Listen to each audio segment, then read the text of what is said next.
Klopt ze mensen, voor ons dieper in die ding gaan, ek wil weet, is het safe om uit te vinden hoekom die DA supporters kwaad raak?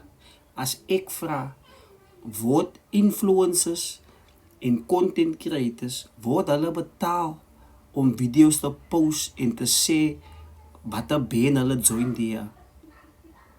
Kos ek kan hier 'n link by mekaar sit hoekom DA kwaad sal word, omdat ek vra, word influencers en content creators betaal om aan die klopse te behoort.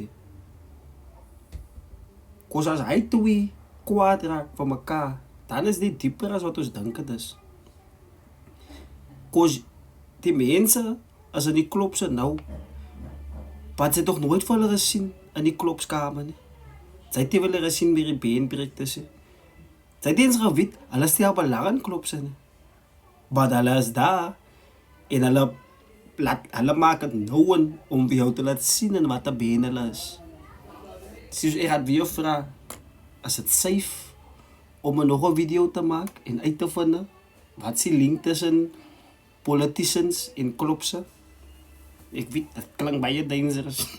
Maar dan ben je met dag, die slaap al weet nie.